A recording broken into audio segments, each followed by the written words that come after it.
बीच में एक स्केल लगा हुआ है और यहाँ पे एक तार आपका लगा हुआ है, ये वायर इसका मैग्नीनिया कांस्टेंटन का लगा हुआ है। ठीक, इसकी लंबाई कितनी है? 1 मीटर।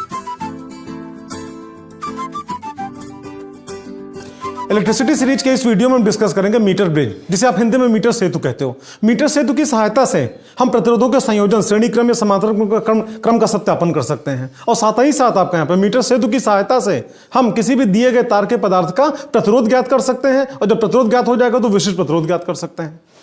पूरे प्रैक्टिकल का हम यहाँ पे डिस्कशन करेंगे यहाँ पे शॉर्ट फॉर्म में। आप यहाँ पे पहले तो मीटर सेतु समझना है। यहाँ पे हम इसको मीटर सेतु कहते क्यों हैं आपको समझाएं कि मीटर सेतु इसलिए कहते हैं क्योंकि इसमें 1 मीटर लंबे तार का इस्तेमाल करते हैं। और सेतु या ब्रिज क्यों कहते हैं? क्योंकि व्हीटस्टोन ब्रिज पर ही आधारित है, काम करता है ये। ठीक, पहले तो मीटर सेतु आपको दिखाएं यहाँ पे। आप देखना यहाँ पे ये इस प्रकार से आपका मीटर सेतु अरेंजमेंट आपका हो गया ये। ठीक, ये आप यहाँ पे देख रहे हो, आप यहाँ पे वुडन आपका यहाँ पे एक प्रकार से बेस हो गया, जिसके ऊपर आपका अरेंजमेंट आपका लगा हुआ है। ये आपका अरेंजमेंट यहाँ पे एक लगा हुआ है, ये कॉपर का है। ये भी आपका यहाँ पे कॉपर की पट्टी है, ये कॉपर की पट्टी है। बीच में एक स्केल लगा हुआ है और यहाँ पे एक तार आपका लगा हुआ है, ये वायर इसका मैग्नीनिया कांस्टेंटन का लगा हुआ है। ठीक, इसकी लंबाई कितनी है? 1 मीटर। आप देखो 1 मीटर लंबा स्केल है और जितना लंबा स्केल है उतना लंबा आपका वायर लगा हुआ है। तो क्योंकि 1 मीटर लंबा आपका तार लगा हुआ है इसलिए इसको मीटर बोलते हैं। ठीक, और सेतु क्यों या ब्रिज क्यों कहते हैं? क्योंकि आप जानते हो व्हीटस्टोन ब्रिज पर आधारित है ये। ठीक, और इसी का डायग्राम आपका लाइन डायग्राम सामने आपका ये बना हुआ है। ठीक, एक बार आप डायग्राम उसको टैली कराना। अब यहाँ पे आप देखना, इसमें ये आपका अरेंजमेंट आपका इधर ये लग गया, बीच का अरेंजमेंट आपका यहाँ पे ये हो गया और साइड का अरेंजमेंट आपका ये हो गया। ये नीचे स्केल हो गई और इसके ऊपर आपका यहाँ पे रेड कलर से आपका वायर दिखाया गया। ठीक, अब आप यहाँ पे आगे देखना, इसमें यहाँ पे सबसे पहले तो व्हीटस्टोन सेतु पे आप आ जाओ।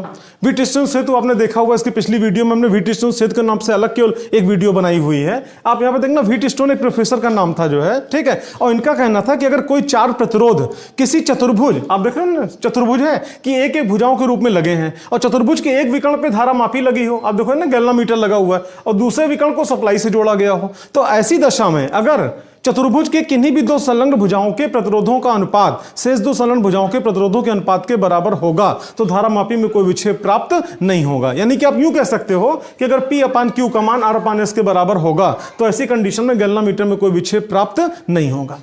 ठीक है, आप यहाँ पे देखना, और इसी बिहाफ पे आपका इसका हम कनेक्शन जोड़ेंगे। यहाँ पे पहले तो आप यहाँ पे डायग्राम को ढंग से आप देखना। यहाँ पे इस पॉइंट का नाम A है, B है, C है, इसका नाम D है। AB के बीच के प्रतिरोध को हमने क्या नाम दिया? P, और B और C के बीच के प्रतिरोध का नाम क्या दिया? Q।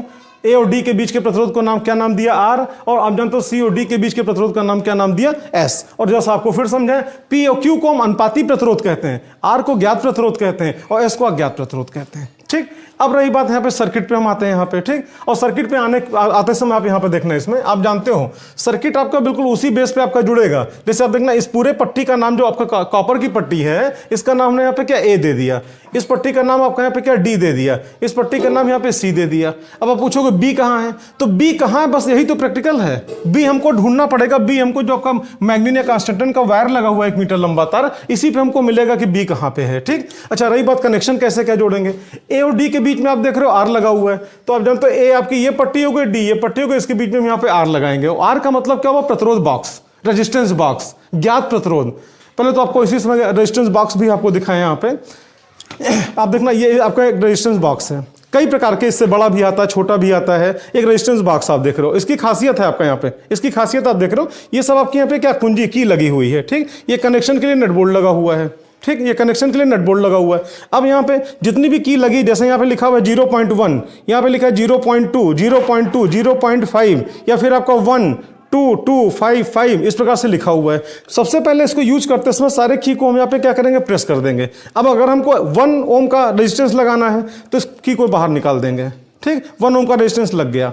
अब अगर उसी प्रकार से यहाँ पे 2 लगा है, लिखा हुआ है। ठीक, अगर हमको 2 ओम का रेजिस्टेंस लगाना है तो इसको निकाल के इस पे लगा देंगे। यहाँ पे ये लो 2 ओम का लग गया। अगर हमको 3 ओम का रेजिस्टेंस लगाना है तो आप जानते हो 2 निकला हुआ है, एक हमने निकाल दिया आपका यहाँ पे, अब 3 ओम का रेजिस्टेंस लग गया। तो जितने ओम का रेजिस्टेंस लगाना होगा उतने की बाहर निकाल लेंगे और बाकी सारी की आपका यहाँ पे टाइट रहेगी यहाँ पे। ठीक, ये रेजिस्टेंस बॉक्स कहलाता है और इसी को हम ज्ञात प्रतिरोध भी कहते हैं। ज्ञात प्रतिरोध क्यों कहते हैं? क्योंकि कितने ओम का प्रतिरोध लगा हुआ हमको ज्ञात होता है पहले से। ठीक, अब आप आगे देखना, तो इसी का एक सिंबल हमने दिखाया यहाँ पे, ये सामने हमने RB लिख दिया। RB मतलब रेजिस्टेंस बॉक्स, और इसी को आप क्या कहते हो? ज्ञात प्रतिरोध। अब हम चलते हैं आगे यहाँ पे। आप यहाँ पे देखना, तो यहाँ पे लग गया। आपको यहाँ पे कोई वायर दिया जाएगा, जिस वायर का रेजिस्टेंस हमको निकालना है। जब रेजिस्टेंस निकल जाएगा तो बाद में उसका स्पेसिफिक रेजिस्टेंस या उसका विशिष्ट प्रतिरोध भी बाद में निकाल लेंगे, उसका तरीका दूसरा है यहाँ पे। फिलहाल आप यहाँ पे आओ, एक वायर दिया गया जिसका प्रतिरोध हमको निकालना है, जिसका प्रतिरोध हमको अज्ञात है, उसके प्रतिरोध को हम किससे, एस से लिखेंगे, ठीक है। तो आप यहाँ व्हीट स्टोन में देखना वो एस कहाँ लगा हुआ है, सी और डी के बीच में। आप देख रहे हो सी और डी के बीच में, तो यहाँ पे सी आपका ये पट्टी, डी आपकी ये पट्टी, तो इसके बीच में आपका यहाँ पे एस लग गया, ठीक। अब उसके बाद हम आते हैं यहाँ पे, फिर आप उसी डायग्राम पे व्हीट स्टोन पे आप एक बार फिर आप आना। आप यहाँ पे देख रहे हो डी से एक वायर निकला और क्या गैल्वामीटर लगा, और उसके बाद फिर आपका बी पे गया। पहले तो गैल्वामीटर के बारे में आपको समझाएं, ये सामने आप देखना यहाँ पे गैल्वामीटर हो गया, ये गैल्वामीटर है, ठीक। इस गैल्वामीटर की खासियत क्या होती है कि इसका जो निडल होता है, सुई, वो हमेशा 0 पे होता है, ठीक। और आप जानते हैं यहाँ पे अगर करंट आपका इधर फ्लो कर रही है तो सुई इधर घूम जाएगी, करंट इधर फ्लो करेगी सुई इधर घूम जाएगी यहाँ पे। और अदरवाइज अगर करंट नहीं फ्लो कर रही है तो सुई कहाँ पे रहेगी, 0 पे रहेगी। 0 कहाँ होता है, बिल्कुल मिड में होता है, ठीक है। तो इसी प्रकार से आप यहाँ पे देखना इसमें, तो आप जानते हो डी से वायर निकला और गैल्वामीटर में गया, और गैल्वामीटर से निकल के बी पे गया। तो उसी प्रकार से आप देखना डी से एक वायर निकला आपका यहाँ पे गैल्वामीटर में गया, और गैल्वामीटर से निकल हमने एक लंबा यहाँ पे तार निकाला हुआ है, और इस लंबे तार को विसर्पी या जॉकी कहते हैं, ठीक। अच्छा, लंबा तार यहाँ पे क्यों है, क्योंकि इसी तार को लेके हम यहाँ 0 से लेके 100 के बीच में हम ढूंढेंगे हमारा बी कहाँ, हमको बी ढूंढना है, यही हमारा प्रैक्टिकल है, इसीलिए तार को लंबा रखते हैं। आप इमेजिन करो अगर ये तार छोटा हो, तो अगर छोटा तार होगा और यहाँ 0 से लेके 100 के बीच में ढूंढेंगे तो आप जानते हो गैल्वामीटर को हाथ में पकड़ के लेके चलाना पड़ेगा, ठीक। तो इसीलिए गैल्वामीटर रखा रहे, केवल वायर आपका यहाँ पे चले, इसीलिए यहाँ पे लंबा तार का इस्तेमाल करते हैं, इसी को विसर्पी या जॉकी बोलते हैं, ठीक। अच्छा, अब आप आगे देखना, और जैसे एक बार फिर इस डायग्राम पे आप आना। आप जानते हो सप्लाई भी यहाँ पे दी गई है, कहाँ पे, ए और सी के बीच में। तो आप जानते हो यहाँ पे यहाँ से आप जानते हो ए से वायर निकला, सेल में गया, बैटरी में गया, और फिर कहाँ, सी पे आ गया। तो सेम वे आप यहाँ पे आना, ए से वायर निकला, सेल बैटरी में गया, और आपका कहाँ पे आ गया, सी पे आ गया, ठीक। तो इस प्रकार से हमने जो भी कनेक्शन यहाँ पे जोड़ा, कनेक्शन आपको रटने की जरूरत नहीं है, बस आप बगल में व्हीट स्टोन ब्रिज बनाओ और व्हीट स्टोन ब्रिज के अनुसार आपका सारे कनेक्शन आप जोड़ दो। कनेक्शन आपको समझ में आ गया होगा। अब हम आते हैं यहाँ पे, कौन सा फार्मूला इस्तेमाल होगा यहाँ पे। आप जानते हो क्योंकि व्हीट स्टोन सेतु पर आधारित है, तो आप जानते हो व्हीट स्टोन सेतु के अनुसार अगर गैल्वामीटर में कोई विक्षेप नहीं मिलता है तो P/Q का मान R/S के बराबर होगा। तो जरा आप एक मिनट आप यहाँ पे देखना, इसमें P/Q that is equal to R/S, ठीक है। तो S that is equal to R, और यहाँ पे क्या हो जाएगा, Q/P। अच्छा, उसके पहले आपको समझाएं, मान लो थोड़ी देर के लिए कि हम यहाँ पे कहीं भी आपका मान लो हमने टच कराया, और जहाँ पे टच कराया आपका यहाँ पे आप देखना, ये मान लो आप यहाँ पे हमने इसको टच कराया यहाँ पे, ठीक। और जब यहाँ टच कराया तो गैल्वामीटर में कोई विक्षेप हमको नहीं मिला। तो अगर कोई विक्षेप नहीं मिला इसका मतलब कि बिंदु भी हमारा यही हो गया। इतना क्लियर। और ऐसी कंडीशन में आप यहाँ पे एक बार डायग्राम, इस डायग्राम पे देखना, व्हीट स्टोन के ए से बी के बीच के रेजिस्टेंस को आप क्या कहते हो, पी, और बी से सी के बीच के रेजिस्टेंस को क्या कहते हो, क्यू। तो सेम वे आप इधर लौटाओ, आप यहाँ पे देखना, अगर यहाँ बी पे टच कराने पे गैल्वामीटर में कोई विक्षेप प्राप्त नहीं होता है तो ए से लेके बी तक के रेजिस्टेंस को आप क्या कहोगे, पी, यहां से ये, ठीक। और बी से लेके और यहाँ पे सी तक के रेजिस्टेंस को आप क्या कहोगे, क्यू, ठीक। बढ़े। अच्छा, फिर आप आगे देखना, मान लो यहां से लेके यहां तक के वायर की लंबाई स्मॉल एल है, पूरी लंबाई कितनी है, 100 सेंटीमीटर, ठीक। तो अगर ये स्मॉल एल है तो ये कितना हो जाएगा, 100 - एल। तो ऐसी कंडीशन में आप यहां पे देखना, आप जानते हो गैल्वामीटर में अगर कोई विक्षेप नहीं मिला तो P/Q बराबर R/S, तो S बराबर क्या हो जाएगा, R, Q/P, और Q की वैल्यू कितनी हो जाएगी फिर आप जानते हो, एक वीडियो में हमने पूरा डिटेल समझाया हुआ है आपका यहाँ पे। प्रतिरोध R बराबर क्या होता है, ρ × L/A, ठीक। तो यहाँ पे प्रतिरोध के नाम पे क्या Q है, तो Q बराबर क्या हुआ, अच्छा Q यहाँ पे क्या P, तो आप जानते हो P यही तो रेजिस्टेंस है, और ये लंबाई अगर मान लो आपका यहाँ पे स्मॉल l हो गई ऐसे, ठीक। तो अगर ये स्मॉल l हो गई तो ये लंबाई कितनी हो जाएगी, 100 - l। तो आप जरा देखना P की लंबाई कितनी है, l, और Q की लंबाई कितनी हो जाएगी, 100 - l। तो जरा सा आप यहाँ पे आना, Q that is equal to ρ 100 - l/A, और P की जगह पे ρ और L/A। क्लियर। अब आप आगे देखना, A से A कैंसिल हो गया, ठीक, रो से रो कैंसिल हो गया। तो इस प्रकार से आपका फार्मूला निकला, S that is equal to R 100 - l/L। ध्यान रखना यहाँ पे, जहाँ पे स्मॉल l क्या है, मीटर सेतु के तार पर अविच्छेद बिंदु की लंबाई, कितनी लंबाई पे हमको अविच्छेद बिंदु या नल पॉइंट हमको मिलता है। नल पॉइंट का मतलब क्या हुआ कि वह पॉइंट जहां पे तार को टच कराने पर गैल्वामीटर में कोई विक्षेप प्राप्त नहीं होता है, ठीक। अब आप यहां पे आओ, हम कैसे निकालें यहाँ पे, तो इसके लिए एक टेबल आपको देखना पड़ेगा। ये टेबल आपका सामने ये हो गया। ठीक, इस टेबल में ध्यान से आप देखना है, बहुत शॉर्ट करके टेबल आपको दिखाया गया है यहाँ पे। आप देखना यहाँ पे ये सीरियल नंबर हो गया, ये आर का मान हो गया। आर का मतलब क्या, प्रतिरोध बॉक्स की सहायता से कितना प्रतिरोध हम लगाएंगे। ये एल हो गया। एल मतलब क्या हुआ कि आप जानते हो इसके मीटर सेतु के तार पर कितनी लंबाई पे हमको अविच्छेद बिंदु मिलता है। ये क्या 100 माइनस एल, जो यहाँ पे रीडिंग आएगी उसको 100 में क्या करेंगे, डिडक्ट कर देंगे, घटा देंगे, और जो घटाने पाएगा उसको यहाँ पे लिखेंगे। और ये एस बराबर अभी तुरंत आपने फॉर्मूला निकाला है, आर और 100 माइनस एल अपॉन एल। और आप जानते हो ये प्रतिरोध है, इसकी यूनिट क्या होगी, ओम। यहाँ पे आप जानते हो लंबाई है, इसकी यूनिट क्या होगी, सेंटीमीटर। इसकी लंबाई, इसकी यूनिट क्या होगी, सेंटीमीटर। ठीक, और ये प्रतिरोध है, इसका यूनिट क्या होगा, ओम। यूनिट चूंकि ऊपर लिखी हुई है, इसलिए बार बार आपका टेबल के अंदर यूनिट लिखने की आवश्यकता आपको नहीं है। आप देखना हम 3 रीडिंग यहाँ पे ले रहे हैं, 1 2 3 रीडिंग लेंगे। ठीक, अच्छा, रीडिंग लेने से पहले सबसे पहले आपको चेक करना पड़ेगा कि जो सर्किट आपने जोड़ा है, सर्किट बिल्कुल सही है कि नहीं। तो उसके लिए आपको समझाएं यहाँ पे क्या तरीका आप अडॉप्ट करोगे। यहाँ पे आप देखना, यहाँ पे सबसे पहले प्रतिरोध बॉक्स में कोई एक प्रतिरोध बॉक्स की सहायता से कोई एक प्रतिरोध लगाओ। कोई एक कैसे लगाओगे, 1 ओम, 1.5 ओम, 2 ओम, कोई भी एक प्रतिरोध आप यहाँ पे लगाओ। ठीक है, और उसके बाद सबसे पहले आप क्या करोगे, ये विसर्पीय जॉकी के तार को पहले यहाँ पे टच कराओगे। जब यहाँ पे टच कराओगे, टच कराने के पहले आपको फिर एक बार याद दिलाएं, आप जानते हो गैल्वामीटर की सुई हमेशा कहाँ पे होती है, 0, और गैल्वामीटर में 0 कहाँ होता है, बीचों बीच में। मान लो केवल समझाने के लिए ये गैल्वामीटर का इंडिकेटर हो गया, ये इस प्रकार से।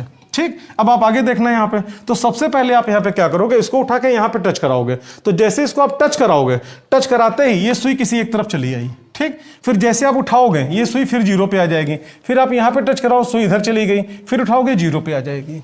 ठीक, हम ये नहीं कह रहे हैं कि जितना इधर गई उतना उधर भी जाए, हमको इससे मतलब नहीं है। हो सकता है इधर ज्यादा जाए उधर कम जाए, ये भी हो सकता है इधर कम जाए उधर ज्यादा जाए यहाँ पे। ठीक है, हमको इससे मतलब नहीं कि किधर कितना गया, बस हमको ये देखना कि दोनों तरफ गया कि नहीं गया। ठीक, अब ऐसी कंडीशन में आप यहाँ पे आप देखना इसमें, तो मान लो हमने यहाँ पे टच कराया और सुई आपकी यहाँ पे घूम के इधर चली आई। अब इसी पे टच कराए हम धीरे धीरे इधर की ओर आएंगे, इधर आते जाएंगे। और इंडिकेटर भी आपका यहाँ पे क्या, सुई इसका यहाँ पे क्या बढ़ता जाएगा, और जैसे 0 पे आ जाए वहीं पे आपको रोक देना है। ठीक, वही बिंदु आपका क्या कहलाएगा, अविच्छेद बिंदु कहलाएगा। तो ऐसी कंडीशन में मान लो पहली बार हमने आपका यहाँ पे 2 ओम का प्रतिरोध लगाया। ठीक, आप देखो आर का मान कितना, 2। मात्रक यहाँ नहीं लिखा क्योंकि ऊपर लिखा हुआ है। ठीक है, और उसके बाद हमने क्या किया, पहले इसको हमने यहाँ पे टच कराया। तो जब यहाँ टच कराएंगे तो सुई खट से इधर आ गई, फिर हम इसको टच कराया इधर लेके आएंगे तो सुई इधर चलती जाएगी। और मान लो आपका जो 42.4 पे पहुंचे, मान लो 42.4 पे पहुंचे, तो इसका इंडिकेटर या इसका संकेतक कहाँ पे, 0 पे है। ठीक, यानी अविच्छेद बिंदु कितनी लंबाई पे है, 42.4 सीएम पे। तो आप देखो एल की वैल्यू कितनी हो गई, 42.4 पे। तो 100 माइनस एल, 100 में इसको डिडक्ट कर दो, तो आप जानते हो कितना आएगा, 57.6। और उसके बाद आप जानते हो S1 क्यों कह रहे हैं, क्योंकि पहली रीडिंग है। S1 that is equal to, ये फार्मूला है ना, R 100 minus L upon L. तो हमने R की वैल्यू रखी 2, 100 माइनस एल की वैल्यू रखी 57.6, और फिर एल की वैल्यू रखी, सॉल्व किया, और सॉल्व करने पर कितना आ गया, 2.72।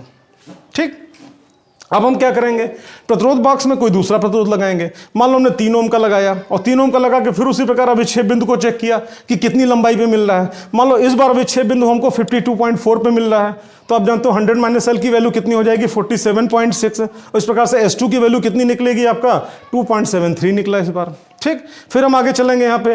अब हम एक बार, क्योंकि हमको 3 रीडिंग लेनी है ना, अब यहाँ पे हम प्रतिरोध बॉक्स की सहायता से फिर हम प्रतिरोध का मान बदलेंगे। मान लो 4 ओम का लगा दिया, फिर हम चेक करेंगे कितनी लंबाई पे हमको यहाँ पे अविच्छेद बिंदु मिल रहा है। मान लो 59.5 पे मिल रहा है। ठीक है, तो 100 माइनस एल की वैल्यू कितनी हो जाएगी, 40.5 हो जाएगी। सॉल्व करेंगे, S3 की वैल्यू कितनी निकली, 2.72 निकली। ठीक, हमको यहाँ पे 3 वैल्यू एस की मिली यहाँ पे। हालांकि तीनों वैल्यू लगभग बराबर है, एग्जैक्ट बराबर तो नहीं है लेकिन लगभग बराबर है। तो ऐसी कंडीशन में हम क्या करेंगे यहाँ पे, ठीक, अब हम यहाँ पे हम औसत तीनों का निकाल लेंगे, एवरेज। तो एवरेज निकालने के लिए आपका यहाँ पे S that is equal to S1 plus S2 plus S3 upon 3। हम तीनों को जोड़ के और फिर 3 से डिवाइड कर देंगे, और डिवाइड करने पे कितना निकला, 2.723 ओम। इसका मतलब कि लैब में आपको जो वायर दिया गया उसका प्रतिरोध कितना है, 2.723 ओम।